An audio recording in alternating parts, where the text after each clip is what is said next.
بسم اللہ الرحمن الرحیم۔ السلام علیکم ورحمۃ اللہ وبرکاتہ۔ تمام تعریفیں اللہ تعالیٰ کے لیے جو خالق کائنات ہے، اور درود و سلام نبی دو عالم صلی اللہ علیہ وآلہ وسلم پر جو باعث تخلیق کائنات ہیں۔ ناظرین کرام، نور ایمان پروگرام کے خصوصی پروگرامز سیرت النبی صلی اللہ علیہ وآلہ وسلم کے جو 10 پروگرام ہیں، ان کے چھٹے پروگرام میں آپ کی خدمت میں حاضر ہیں۔ نبی دو عالم صلی اللہ علیہ وآلہ وسلم کو بے پناہ و صاف اللہ کریم نے عطا فرمائے۔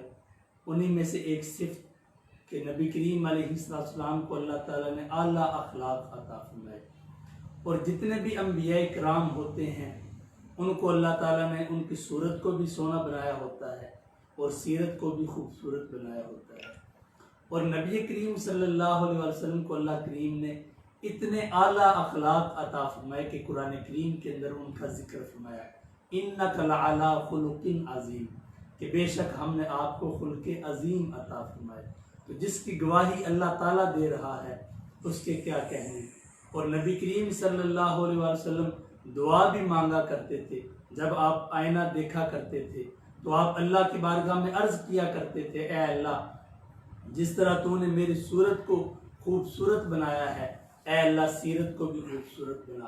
اور آقا کریم علیہ السلام کی سیرت تو تھی ہی خوبصورت، لیکن امت کی تعلیم کے لیے نبی کریم صلی اللہ علیہ وسلم یہ دعا مانگا کرتے تھے۔ تو آج ہمارے بھی رویے ایسے ہیں کہ ہمیں اپنے اخلاق کو سنوارنے کی ضرورت ہے۔ تو آج ہم نے اسی اہم اور ایمان افروز موضوع پر انشاءاللہ العزیز گفتگو کرنی ہے، اور ہمارے مہمان اسکالر جناب علامہ خالد حسن طاہر صاحب آپ موجود ہیں۔ علامہ صاحب السلام علیکم۔ وعلیکم السلام ورحمۃ اللہ وبرکاتہ۔ علامہ صاحب، اخلاق کے متعلق آپ ارشاد فرمائیں کہ اخلاق کی تعریف کیا ہے، اس کا مفہوم کیا ہے؟ بسم اللہ الرحمن الرحیم۔ قاری صاحب قبلہ، اخلاق خلق سے ہے، اور اس کا مطلب، اس کا مفہوم اور اس کی تشریح اور وضاحت اس طرح کی جاتی ہے کہ وہ عادات و خصائل یا ان افعال، وہ افعال جن کا صدور آپ کی ذات سے ہوتا ہے، لیکن اس میں تصنع نہ ہو، تکلف نہ ہو، غیر ارادی طور پہ ان صفات کا، ان عادات کا، ان چیزوں کا صدور آپ کی ذات سے ہوتا ہے، وہ تمام عادات جن کا ظہور اس طرح ہوتا ہے وہ اخلاق کہلاتے ہیں۔ علامہ صاحب، کچھ لوگوں کا خیال یہ ہے کہ بندے کے جو اخلاق ہوتے ہیں جس طرح اللہ تعالیٰ بنا دیتا ہے اسی طرح رہتے ہیں، اور وہ ایک حدیث مبارکہ کا مفہوم بھی پیش کرتے ہیں کہ پہاڑ اگر کہا جائے ادھر سے ادھر ہے تو یقین کر لو، لیکن اگر کسی بندے کے متعلق کہا جائے یہ بدل گیا ہے تو یقین نہ کرو۔ اس کے متعلق اسلام کیا رہنمائی کرتا ہے؟ کیا بندہ مجاہدہ کر کے، بندہ کوشش کر کے اپنے اخلاق کو سنوار سکتا ہے؟ جی، یہ تو واضح طور پہ دیکھیں، آپ کے نبی اکرم صلی اللہ تعالیٰ علیہ وآلہ وسلم کی بعثت، آپ کی ولادت پاک، آپ کا کائنات میں تشریف لانا اور لوگوں کے اخلاق کو درست فرمانا، لوگوں کی اخلاقی تربیت کرنا، لوگوں کے رسم و رواج درست کرنا، یہ تو تاریخ اسلامی اور تاریخ انسانی میں واضح طور پہ موجود ہے۔ اور نبی اکرم صلی اللہ تعالیٰ علیہ وآلہ وسلم نے خود ارشاد فرمایا کہ انما بعثت لأتمم مکارم الاخلاق، فرمایا کہ میں انسانوں کے اندر اچھے اخلاق جو ہیں، اخلاق حسنہ، ان کی تکمیل کے لیے مبعوث کیا گیا۔ نبی پاک صلی اللہ تعالیٰ علیہ وآلہ وسلم نے اپنی بعثت کے مقاصد کو بیان کرتے ہوئے ایک تو یہ فرمایا انما بعثت معلما، کہ مجھے معلم یعنی سکھانے والا، معلم سے مراد سکھانے والا، تربیت دینے والا، اور فرمایا انما بعثت لأتمم مکارم الاخلاق، کہ اچھے اخلاق کی تکمیل کے لیے اللہ تعالیٰ نے مجھے کائنات میں بھیجا ہے۔ اور بڑی مشہور حدیث پاک ہے کہ الصحبۃ مؤثرۃ لو کان ساعۃ، کہ صحبت کے اندر یہ تاثیر ہوتی ہے، ہاں وہ ایک ساعت کی ہو کہ وہ اپنے اثرات مرتب کرتی ہے، اپنے امپیکٹس پرسنالٹی پہ چھوڑتی ہے.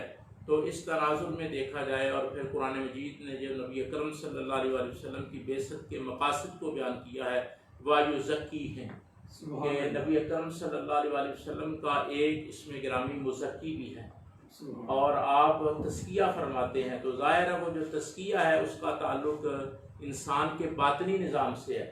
تو باطنی نظام کی جو درستگی ہے وہ اخلاقی درستگی ہے. تو اچھی تعلیمات، اچھی صحبت، اچھے رویے، اچھے خاندان، اچھے دوست، اچھی آب و ہوا، اچھے حالات انسان پر اثرات مرتب کرتے ہیں اور اس کے اخلاق کی جو ہے وہ تربیت ہوتی ہے. اور اللہ تعالیٰ کی ذات نے یہ اصول رکھا ہے کہ یہ تبدیلی ممکن ہے. بے شک. اور علامہ صاحب یہ جو اخلاق حسنہ ہیں ان کے اندر کون کون سی چیزیں شمار ہوتی ہیں؟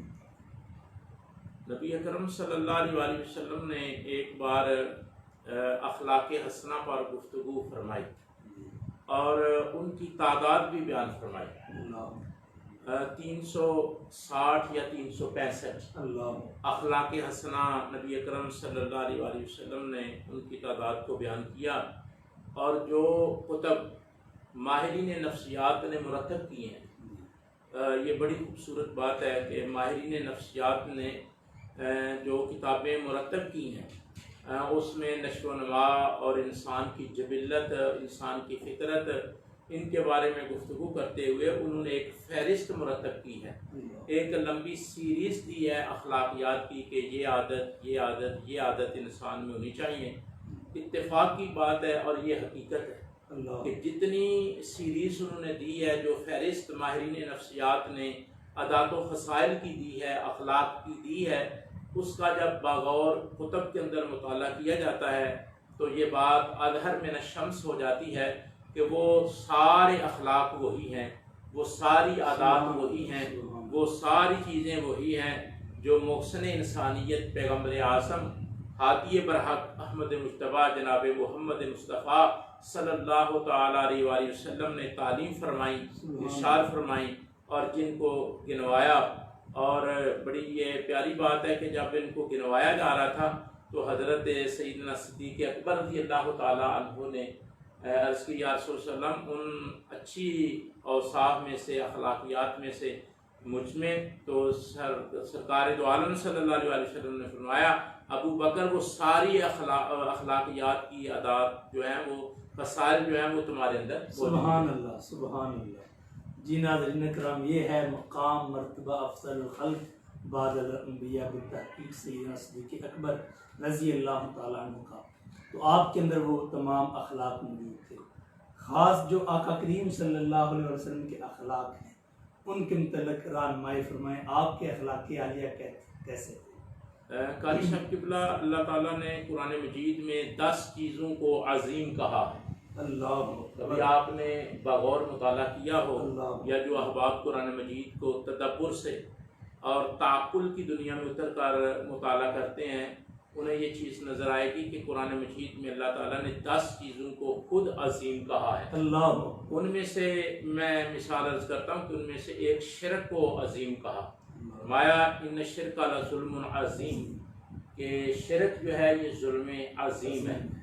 قیامت کے زلزلے کو کہا کہ یہ عظیم ہے، قیامت کے زلزلے کے بارے میں کہا یہ عظیم ہے، اور شرک کے بارے میں کہا کہ یہ عظیم ہے، عذاب کے بارے میں کہا کہ یہ عظیم ہے.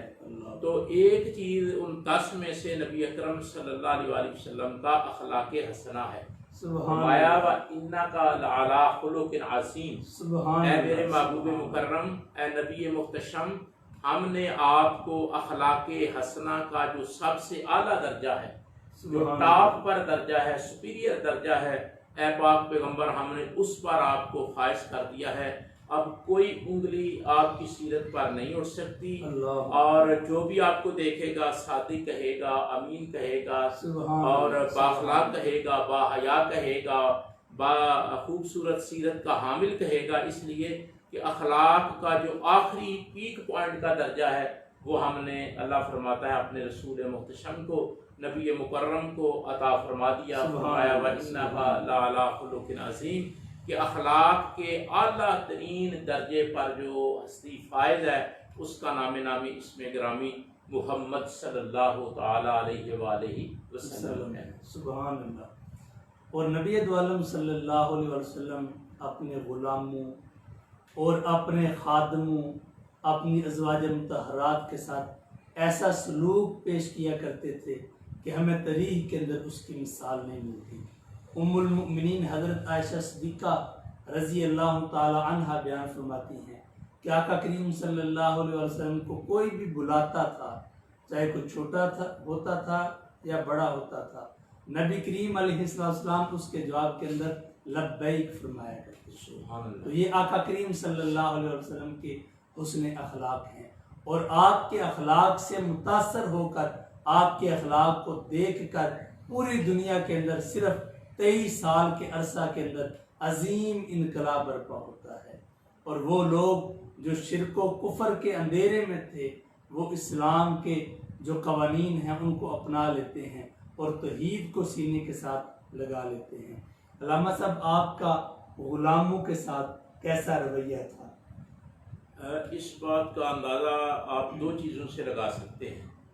ایک تو اس کا اندازہ اس چیز سے آپ لگا سکتے ہیں کہ انسانی حقوق کا چارٹر جو نبی اکرم صلی اللہ تعالیٰ علیہ وآلہ وسلم نے حج کے موقع پر میدان عرفات میں عطا کیا، جو بے نظیر اور بے مثال ہے، اللہ انسانی عظمت کے حوالے سے اور معاشرتی رویوں اور آداب کے حوالے سے، اور بالخصوص اس آخری خطبہ کے اندر جسے خطبہ حجۃ الوداع بھی کہا جاتا ہے، اس خطبے کے اندر نبی اکرم صلی اللہ علیہ وآلہ وسلم نے جہاں قتل جیسی برائی کو ڈسکس کیا، سود جیسی لعنت کا تذکرہ کیا، بیویوں کے حقوق متعین کیے، تو وہاں نبی اکرم صلی اللہ علیہ وآلہ وسلم نے اسپیشلی غلاموں کا تذکرہ کیا، اللہ، اور یہ اس بات کی علامت ہے آپ کا اس خطبے میں جو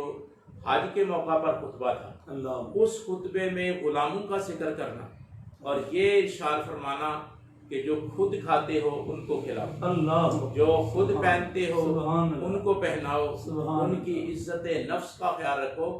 تو میں بطور تائید ایک چھوٹی سی بات آپ کی خدمت میں عرض کرتا ہوں کہ حضرت ام سلیم نے اللہ، جو اپنا بیٹا نبی اکرم صلی اللہ علیہ وسلم کو عطا کیا، سبحان جن کا نام نامی اسم گرامی حضرت انس رضی اللہ تعالیٰ عنہ ہے، وہ دیکھیں ان کا یہ قول، اور کتب حدیث کے اندر یہ سنہری حروف سے لکھے جانے والا ان کا یہ جو ہے وہ ایک چھوٹا سا جملہ جو انسانی اخلاقیات میں رہنمائی کا باعث بنتا ہے۔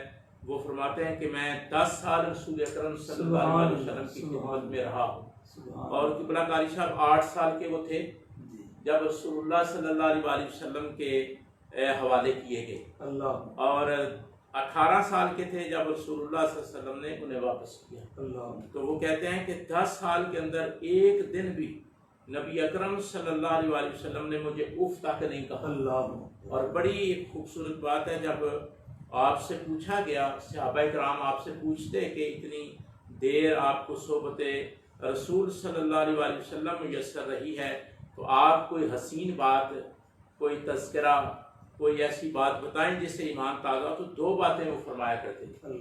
فرمایا کرتے تھے کہ میں نے اپنی 10 سالہ زندگی میں نبی اکرم صلی اللہ علیہ وسلم کو جب بھی دیکھا ہے آپ نے سلام میں پیر کی ہے، اللہ، سبحان اللہ، سلام میں حضور نے پیر کی۔ حضرت انس رضی اللہ تعالیٰ عنہ اس بات کے شاہد ہیں کہ 10 سالہ زندگی میں میں نے جس کو جب بھی حضور جس کو ملے ہیں، تو یہ ہوا نہیں کہ اس نے سلام میں پہل کی ہو۔ سلام میں پہل کرنے کا اعزاز ہمیشہ رحمت عالم اور معلم اخلاق احمد مجتبیٰ جناب محمد مصطفیٰ صلی اللہ تعالیٰ علیہ وآلہ وسلم کو حاصل رہا۔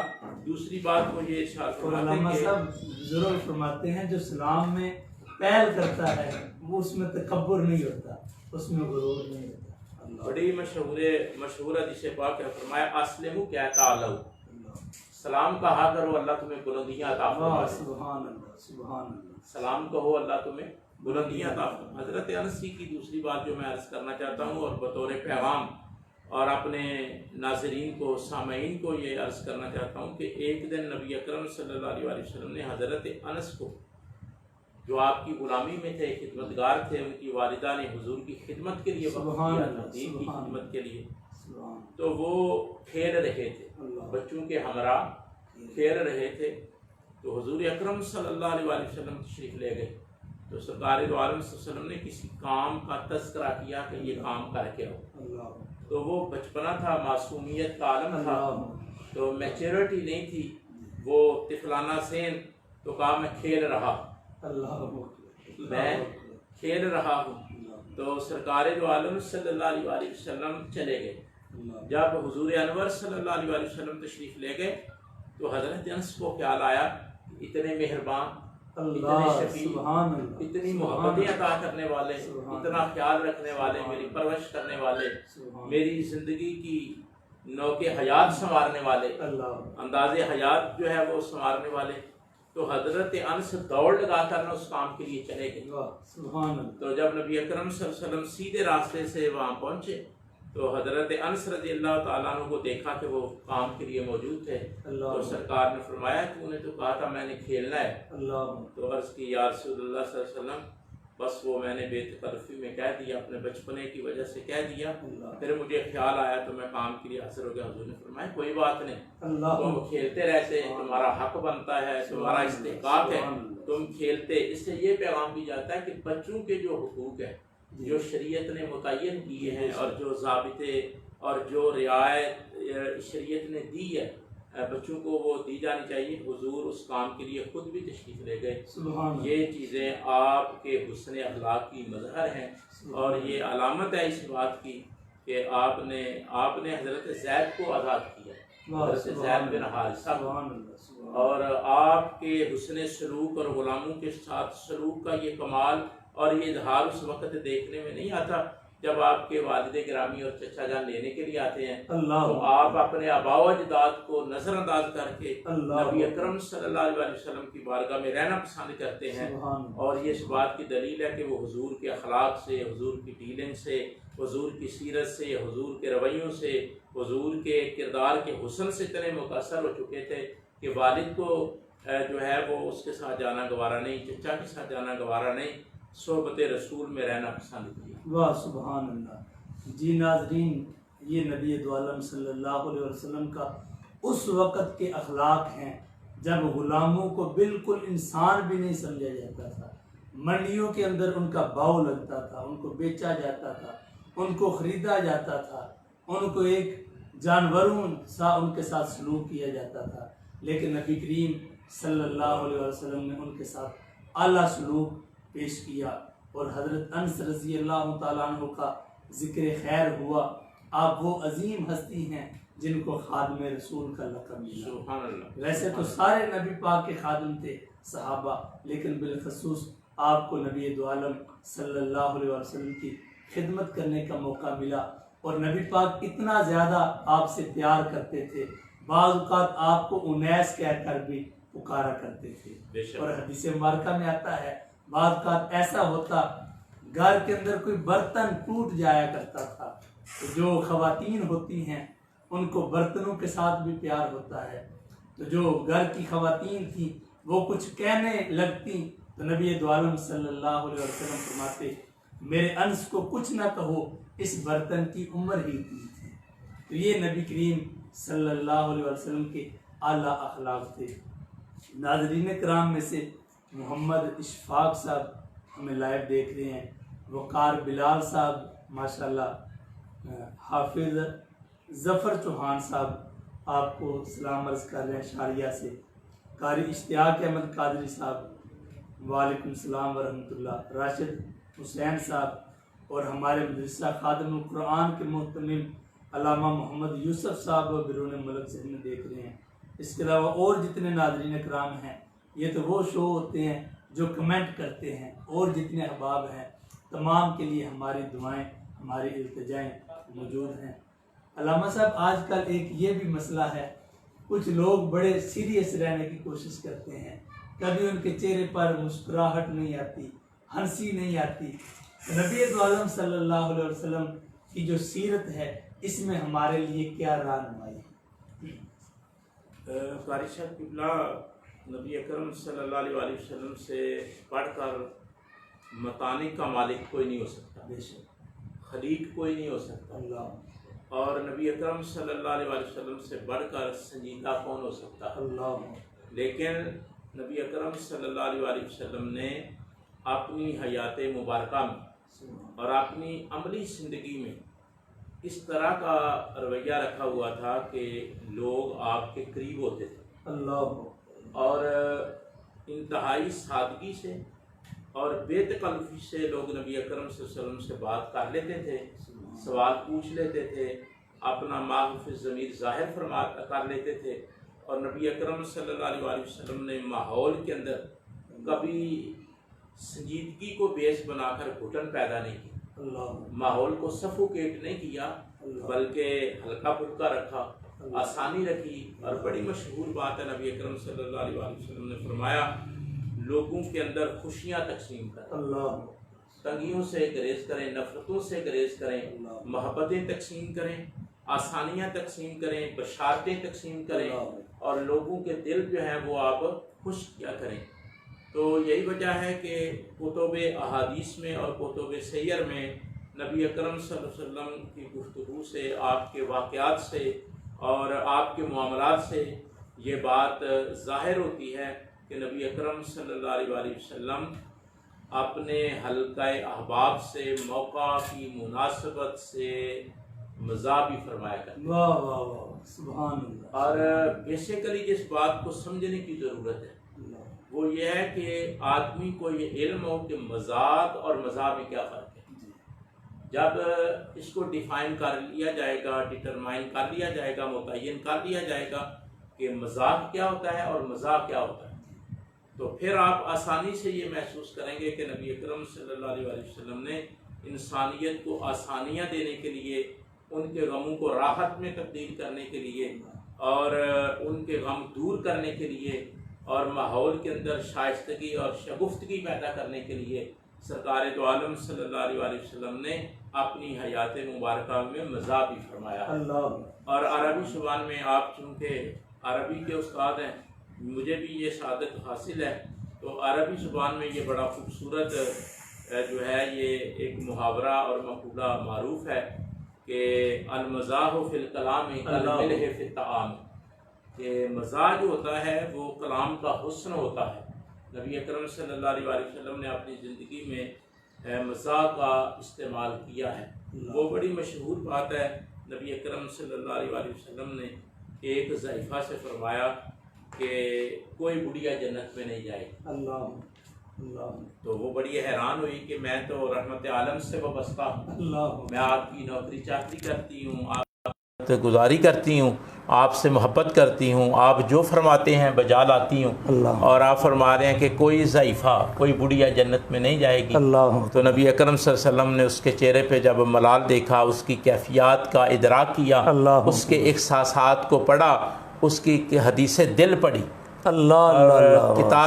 کتاب اندروں پڑھی، نبی اکرم صلی اللہ علیہ وسلم نے فرمایا گھبرانے کی ضرورت نہیں، پریشان ہونے کی ضرورت نہیں، ملال کو دور فرما دو، کوئی بھی بڑھیا اپنے بڑھاپے کی حالت میں جنت میں نہیں جائے گی بلکہ عالم شباب میں جنت میں۔ واہ واہ واہ، سبحان اللہ۔ تو اس کے چہرے پہ رونق آ گئی۔ اسی طرح وہ اونٹنی کے بچے والی جو بات ہے، یعنی اس باتوں سے یہ ظاہر ہوتا ہے کہ نبی اکرم صلی اللہ علیہ وسلم گفتگو میں مزاح کا استعمال فرماتے تھے، سبحان اللہ، اور اس سے مطلب لوگوں کے غم دور کرنا ہوتا تھا، دل بہلانا ہوتا تھا، اور لوگوں کو کھلکھلاہٹ عطا کرنا ہوتا تھا۔ واہ سبحان اللہ۔ جی ناظرین اکرام، یہ خوبصورت واقعات آپ نے سنے کہ نبی دو عالم صلی اللہ علیہ وآلہ وسلم کبھی کبھار اپنے صحابہ کے ساتھ، اپنے غلاموں کے ساتھ مزاح بھی فرما لیا کرتے تھے۔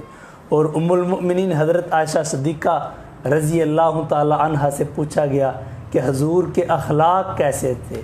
آپ نے فرمایا کیا تم نے قرآن نہیں پڑھا؟ جو قرآن ہے وہی نبی پاک کے اخلاق تھے۔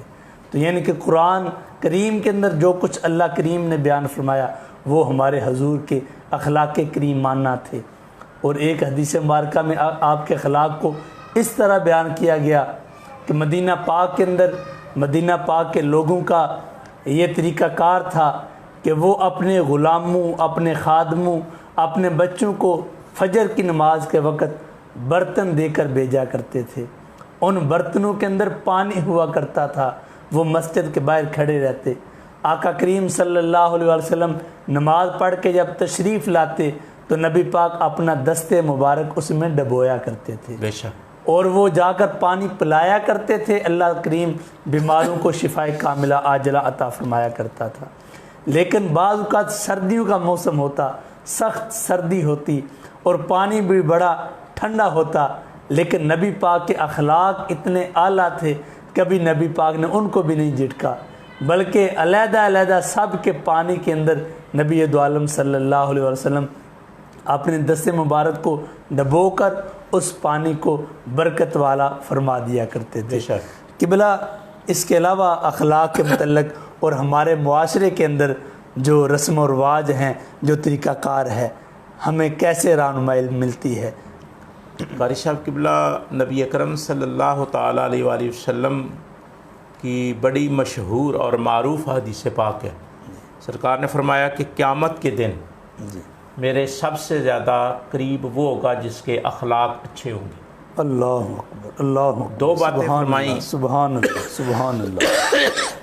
ایک یہ فرمایا کہ میرے قرب کے لیے جی قیامت کو، جی، جہاں نفسا نفسی کا عالم ہوگا، اللہ اکبر، جہاں باپ اور بیٹا ایک دوسرے سے بھاگیں گے، اللہ اکبر، ماں اور بیٹی ایک دوسرے سے بھاگیں گے، ایسے ماحول میں فرمایا میرا قرب، اللہ کے رسول صلی اللہ علیہ وسلم نے فرمایا میرا قرب ان لوگوں کو حاصل ہوگا جن کے اخلاق اچھے ہوں گے۔ اللہ اکبر، اللہ۔ تو اس سلسلے میں یہ کاوش کرنی چاہیے کہ کثرت کے ساتھ حضور انور صلی اللہ علیہ وسلم کے اخلاق کے پہلو جو ہیں ان کو بیان کرنا چاہیے، اللہ اکبر، اور کتب احادیث سے وہ گلدستے، وہ پھول جو نبی پاک صلی اللہ علیہ وسلم کے اخلاق سے تعلق رکھتے ہیں ان کو بیان کرنا چاہیے، لوگوں تک ان کا ابلاغ کرنا چاہیے، اور کثرت سے سیرت نبی صلی اللہ علیہ وسلم کا مطالعہ کرنا چاہیے، اور علماء کے قریب رہ کر ان اخلاق حسنہ کو سیکھنا چاہیے۔ جب آدمی یہ کاوش کرے گا تو اللہ تعالیٰ ضرور تبدیلی فرمائے گا۔ میں ایک مثال عرض کرتا ہوں اس کی توضیح کے لیے۔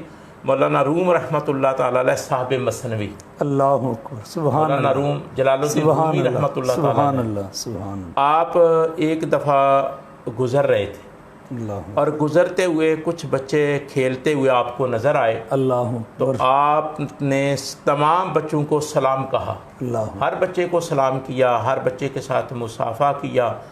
تو ایک بچہ دور کہیں گیند کو لینے گیا ہوا تھا، اللہ اکبر، اس کو حضرت اقبال نے اپنی عید میلاد النبی کی تقریر میں اس واقعہ کو بیان کیا ہے۔ سبحان اللہ، سبحان یعنی اللہ، یہ دیکھیں کہ میلاد کی محافل کے اندر واہ کیسی واہ، چیزوں کو بیان کرنے کی ضرورت ہے۔ سبحان اللہ، سبحان انہوں نے اللہ، بیان کیا ہے کہ حضرت مولانا جلال الدین رومی رحمۃ اللہ تعالیٰ علیہ بادشاہ وقت آپ کی علمی جلالت کے پیش نظر آپ کی پالکی کو کندھا دینا باعث شرف سمجھتا تھا۔ اللہ اکبر، آپ سبحان پھر اندازہ کریں، اور منتظر رہتا تھا اپنے دروازے پر اللہ کہ رومی کب گزریں گے، اللہ اکبر، جس پالکی میں وہ بیٹھے ہوئے ہیں میں اس سبحان کو اللہ، کاندھا دوں گا، سبحان اللہ، اور نازا ہوں گا کہ میں نے ایک عالم دین اور دین کے ایک خادم کی پالکی کو کاندھا دیا ہے۔ یہ ان کی علمی جلالت تھی۔ واہ، سبحان جب وہ بچوں کے پاس سے گزر رہے تھے تو گزرتے گزرتے تمام بچوں کو السلام علیکم کہا، اور تمام کے ساتھ مصافحہ کیا، ہینڈ شیک کیا۔ اللہ، ایک بچہ کہیں دور گیند لینے گیا ہوا تھا، اس نے وہاں سے اشارہ کیا کہ مولانا رکیے گا، اللہ، اللہ، اللہ، جانے نہ پائیں، اللہ، رکیے گا، میں بھی آپ سے سلام لینا چاہتا ہوں۔ اللہ، ظاہر ہے وہ جانتا ہوگا، پہچانتا ہوگا، اللہ، آپ کا بشرا بتا رہا ہوگا کہ یہ رسول اللہ کے دین کا خادم ہے، واہ، تو یہ طلب، یہ تڑپ، یہ چاہت، یہ سبحان تمنا، اللہ، یہ آرزو سبحان لے کر اللہ، سبحان اس نے اللہ، اشارہ کیا کہ مولانا جائیے گا نہیں، اللہ، میں بھی آپ سے ہاتھ ملانا چاہتا ہوں۔ اللہ اکبر، تو میں کہتا ہوں زہ سعادت، واہ، زہ نصیب سبحان اس اللہ، بچے کا کہ جس کو یہ احساس تھا کہ ایک عالم سے مصافحہ کرنا، سلام لینا، اس کی تڑپ، اللہ اکبر۔ تو حضرت مولانا روم رحمۃ اللہ تعالیٰ علیہ علمی جلالت کے باوجود، بلندی قامت کے باوجود، اور اپنے علوف کے باوجود رکے رہے. وہ بچہ کافی دیر کے بعد آیا اور اس نے آ کر آپ سے مصافحہ کیا, خوشی کا مسرت کیا. تو جو 7 دوست تھے نا جی انہوں نے یہ کہہ دیا کہ ایک بچے کی خاطر اللہ آپ رکے رہے, اللہ ایک چھوٹے سے بچے کے لیے آپ نے اتنا انتظار کیا اللہ اور آپ کو یہ زحمت کرنا پڑی. تو آنکھوں میں نمی اتری. اللہ اکبر. صدیوں کا فاصلہ سمٹا اور نبی اکرم صلی اللہ علیہ وآلہ وسلم کا عمل, آپ کا اخلاق, آپ کی سیرت وہ سامنے رونما ہوئی. تو مولانا جلال الدین رومی رحمۃ اللہ تعالیٰ علیہ فرمانے لگے اگر یہاں رسول اللہ ہوتے تو وہ بھی ایسا ہی کرتے. واہ واہ واہ واہ, نبی اکرم صلی اللہ تعالیٰ علیہ وآلہ وسلم ہوتے تو وہ بھی ایسا ہی کرتے. واہ قاری صاحب قبلہ آپ نے جو بات عرض کی کہ ہم کیسے رسول اللہ صلی اللہ علیہ وسلم کے اخلاق اپنا سکتے ہیں, یہ حکم بھی حدیث قدسی ہے, تحلقوا باخلاق اللہ, اللہ کہ اکبر. اللہ کے اخلاق کو اپناؤ. تو رسول اکرم صلی اللہ علیہ وسلم نے وہ اخلاق اپنائے اور اس کا اظہار کیا. ہمارے لیے یہ بہترین طریقہ ہے کہ اگر ہم کھانا کھانے لگتے ہیں تو یہ سوچیں کہ رسول اللہ کس طرح کھایا کرتے تھے. واہ واہ واہ. لباس تبدیل کرنے لگیں تو سوچیں حضور کس طرح تبدیل فرمایا کرتے تھے. سفر کرنے لگے ہیں تو دیکھیں کہ حضور کس طرح سفر فرمایا کرتے تھے, سفر کے آداب کیا ہیں. اللہ اگر آپ جاب کرتے ہیں تو اس سلسلے میں دیکھیں, یعنی کوئی گوشہ ایسا نہیں جس پہ نبی اکرم صلی اللہ علیہ وسلم کی رہنمائی, آپ کے اخلاق, آپ کی سیرت رہنما بن کر کھڑی نہ ہو. تو ہم سب کو چاہیے کہ ان چیزوں کو دیکھ کر اپنی انسانی جو کردار ہے اس کے مطابق ڈھالیں تاکہ وہ برکات جو اس عمل کے اندر موجود ہیں اللہ تعالیٰ وہ ہم سب کو بھی عطا فرمائے. آمین. جی ناظرین کرام, آج بھی ہماری زندگی میں سکون اور اطمینان آ سکتا ہے اگر ہم اخلاق مصطفیٰ صلی اللہ علیہ وسلم کو اپنانے کی کوشش کریں. نبی دو عالم صلی اللہ علیہ وسلم کے ساتھ جب کوئی مصافحہ کیا کرتا تھا, آپ اس وقت تک اپنے دستے مبارک کو پیچھے نہیں کیا کرتے تھے جب تک دوسرا بندہ اپنے ہاتھ کو پیچھے نہیں کرتا تھا. اور نبی دو عالم صلی اللہ علیہ وسلم کے اگر کان مبارک میں کوئی بات کیا کرتا تھا, سرگوشی کیا کرتا تھا, آقا کریم علیہ السلام اپنے کان مبارک کو بھی اس وقت تک پیچھے نہیں کیا کرتے تھے جب تک وہ اپنی بات مکمل نہیں کر لیا کرتا تھا. بلکہ یہاں تک حدیث مبارکہ میں ملتا ہے ایک عورت تھی جس کے دماغ میں کوئی مسئلہ تھا, وہ دیوانی تھی, تو وہ بھی حضور کی بارگاہ میں آتی اور کئی گھنٹے وہ حضور سے باتیں کرتی رہتی. نبی دو عالم صلی اللہ علیہ وسلم اس کی باتیں بھی سنا کرتے تھے اور اس کی باتیں سن کر بھی نبی دو عالم صلی اللہ علیہ وسلم اس کو تسلی دیا کرتے تھے. ناظرین میں سے صاحبزادہ حافظ ضیاء محی الدین صاحب, راشد حسین صاحب, وعلیکم السلام ورحمۃ اللہ, بہت شکریہ. اس کے علاوہ اجاز حسین صاحب, تمام ناظرین کا بہت شکریہ. کل انشاءاللہ العزیز پھر ہم نئے موضوع کے ساتھ آپ کی خدمت میں حاضر ہوں گے. اللہ کریم ہماری اس حاضری کو اپنی بارگاہ میں قبول فرمائے. علامہ صاحب دعا فرما دیں. آپ کی دعا باقی رہتی ہے. صلی اللہ علی النبی الامی وآلہ واصحابہ وبارک وسلم. ربنا آتنا فی الدنیا حسنۃ وفی الآخرۃ حسنۃ وقنا عذاب النار. اے اللہ ہمارا مل بیٹھنا, اے اللہ تیرے محبوب کی باتیں کرنا یا الہی اپنی بارگاہ میں قبول فرما. یا الہی قبلہ علامہ صاحب کے علم میں, عمل میں, عمر میں خیر و برکت عطا فرما. یا الہی آپ کا سایہ تا دیر اہل سنت پر قائم دائم فرما. اے اللہ جتنے ناظرین ہیں, اے اللہ پوری دنیا سے حضور کی محبت لے کر ہمیں سنتے ہیں, مولا کریم تمام کی حاضری کو اپنی بارگاہ میں قبول فرما. اے اللہ اس مبارک مہینے کا صدقہ مولا کریم تمام کو دین دنیا کی بلائیاں عطا فرما. اے اللہ عالم اسلام کی خیر فرما. اے اللہ کشمیر, فلسطین, برما, شام کے مسلمانوں کی حفاظت فرما. اے اللہ ملک پاکستان کی خیر فرما. وفوض امری اللہ ان اللہ بصیر بالعباد. صلی اللہ تعالی علی رسول خلقہ محمد وعلی آلہ واصحابہ اجمعین برحمتک یا ارحم